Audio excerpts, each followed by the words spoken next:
What's good, everyone? OJ here. Welcome back to another video, and we are very close to the official release of Xenoblade Chronicles 3 on the Nintendo Switch. And in order to get you guys ready, I thought it'd be pretty cool to have a Xeno 3 month or Xenoblade month where we look and kind of detail all the cool different things about Xenoblade, how I got into the franchise, different things with the game, and so much more. So look out for multiple Xenoblade Chronicles videos this month. I mean, I already do a lot of them, but look out for even more Xenoblade content in each of my videos and specialized Xenoblade content as well. Now, before we get into anything, please make sure you hit that like button, subscribe if you're someone new, and click that notification bell to get everything on Xenoblade Chronicles 3, Nintendo Switch RPGs, and more just in general. And I'm sorry if there's any background noise or anything like that. There is a lot of stuff going on with the 4th of July celebrations and all of that. But I wanted to go over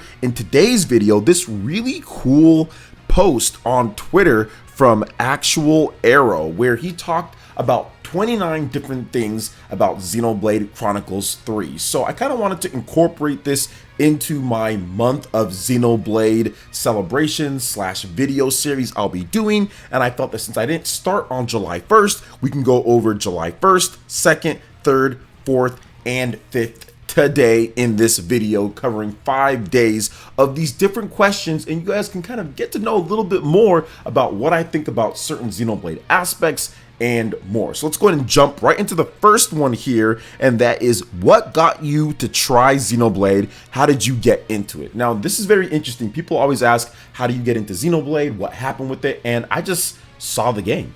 And it looked really cool. It looked very ambitious for what the Wii could do. You didn't see a lot of games on the Wii like that. So instantly, as an open-ended / open world RPG, it already attracted me because there really wasn't many open world RPGs or even anything close to an open world Japanese RPG on the Nintendo Switch. I mean, there was some things, but for the most part, there was a lot of more of the casual games. There was the platformers, there were some RPGs, but it wasn't known as a big RPG system. The Nintendo 3DS was kind of getting all of that love, the Nintendo GBA, all of that stuff like that. The handheld systems for Nintendo were getting all the RPGs, the DS and all that during that time period that Xenoblade was a thing. So I do feel that that's what got me into it, just seeing what they were trying to do on the Nintendo Wii. And then when you start hearing about the pedigree of the studio, they did Xenosaga, they did Xenogears, they did Baten Kaitos, then you start saying, okay, this could be something interesting. So that's kind of what got me into it at first. Now, next up is, what was your first Xenoblade game? Now, my first Xenoblade game was the original Xenoblade. Obviously, that's the first one. So for me, first one, Xenoblade on the Wii. I remember buying the game import first because it came out in Europe first. So I remember importing it first and playing it that way, then buying it again when it came out officially, but it was like a GameStop exclusive. So they were doing this weird thing where they were gutting the game and selling it used for like near the full new price or pretty much at that. So it was very weird, but yes, the original Xenoblade Chronicles game on the Wii hardware back in the day, 2011-ish or so. That's when I first played it. That was my first Xenoblade game. Now, next up is, which of the Xenoblade games or Xeno series have you played? Well, I've pretty much played every single Xenoblade game, and we're talking about Xeno games just in general, right? This is a Xeno question, so I pretty much played every Xeno game, not just Xenoblade, but Xeno games. So we're talking Xenogears, Xenosaga 1, 2, and 3, then also Xenoblade. You also have Xenoblade Chronicles X, Xenoblade Chronicles 2, Xenoblade Chronicles 2, Torna, the Golden Country. So I've pretty much played all of them at this point, and I've pretty much played every single Monolith Soft game, be it that. They're my favorite developers of all time. I love Monolith Soft, so I'm pretty much playing all of their games anytime they do come out. Heck, even Disaster Day of Crisis. I don't love that game, but I mean, I played it, so it was something. But yes, when it comes to Xeno games or Xenoblade, I've pretty much played and beat all of them, so huge Xenoblade fan, huge Xeno fan, and huge Monolith Soft fan as well. Now, next up on the fourth question here for July 4th, what is your favorite part about the Xenoblade games? Now, this is a very cool question, and I want to spend just a little bit of time on that. So my favorite thing about the Xenoblade games is the story. I mean, people talk about the gameplay and how it's like a lot of in-depth and really cool things, and the Monado and the blades and the different blade combos and all sorts of stuff that people love about the Xenoblade combat. Xenoblade Chronicles X has the mechs and everything, the all sorts of different mechanics that you can do, the different tiers, the guns and the knives and all different type of stuff. But I think that the story is the glue that holds everything together. And when you finally understand the story of Xenoblade, if you've watched some lore videos, if you watched where they kind of put everything together and they put together just this really incredible narrative and story that is just absolutely fascinating. I love the whole thing about the conduit and finding it in like Africa, and it became this source of power, and that's what built these universes or potentially open portals to them. When you start getting deep into the lore and understanding what happened, especially in the original Xenoblade Chronicles and how that ties into Xenoblade Chronicles 2 and the potential for tying into X with Future Connected and the potential with Xenoblade Chronicles 3, it instantly becomes, to me, like the best thing about Xenoblade Chronicles. Now, I used to think it was like the open-endedness of the game. That was kind of my favorite thing until I truly understood the story in this game, and that's when it switched over. When I finally understood everything after playing all the different Xenoblade games and watching some more lore videos to really tie things together, that's when I was like, the story is the key to all of this, because it really just helps things move along, and it makes me terribly excited to see how the worlds of Xenoblade 1 and Xenoblade 2 are coming together in Xenoblade 3, and just what happens. Will we find out what happened eventually to Rex, Pyra, Mithra?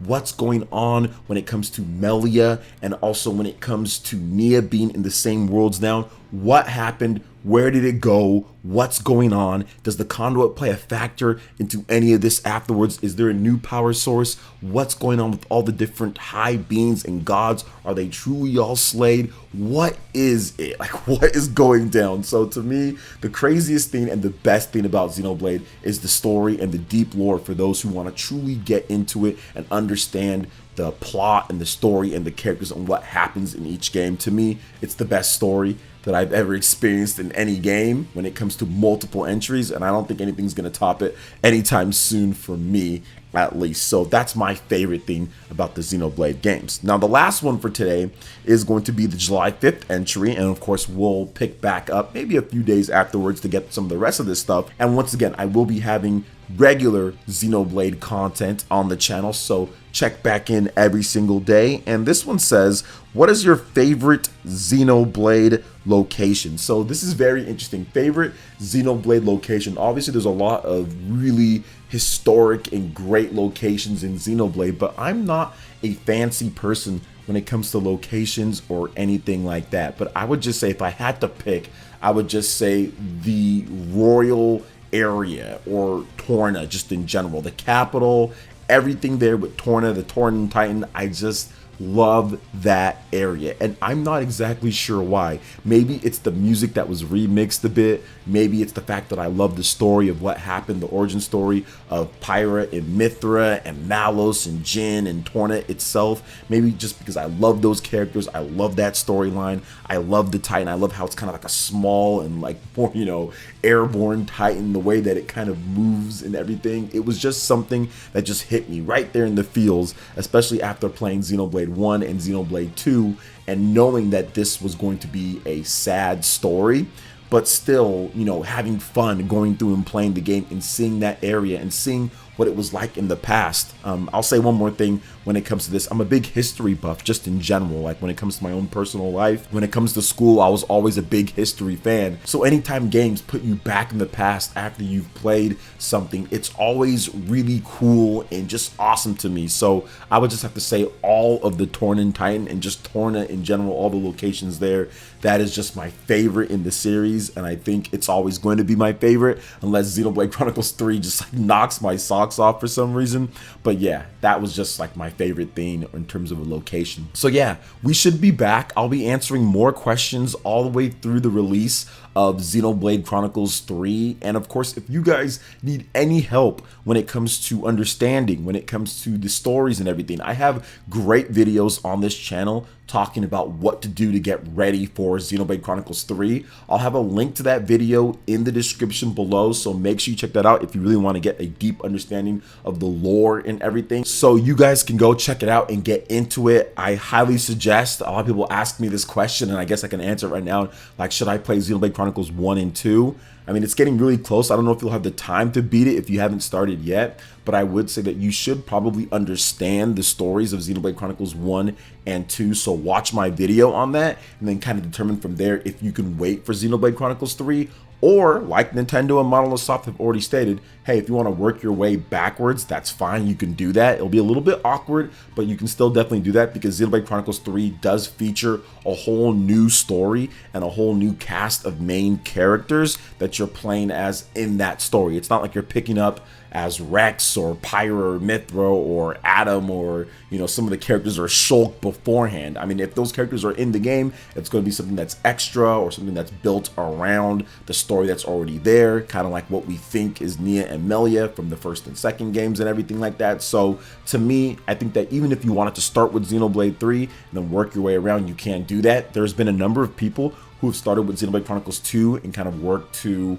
Xenoblade Chronicles 1, and you don't have to worry about X right now. At this point, you don't, so you can play X at any point, and of course, that's not on the Switch, whereas all the other games are at this point through ports and also just through native releases. So yeah, that's kind of my advice for those looking to get into it, but it is an awesome series, and you should definitely check it out. But what are your thoughts when it comes to the Xenoblade Chronicles 3 month? 29 days of Xeno, we should call it something like that. I'm not sure what the official name is or what I'll have it, but we're doing Xenoblade content all month here on PlayerEssence. So what do you guys think about this? And of course, what are your answers to all of these questions here? Please put them in the comment section below. I will be reading through. Thank you so much for watching. I do appreciate it. Please make sure you guys hit that like button, subscribe if you're someone new, click that notification bell, and we will see you for the next video.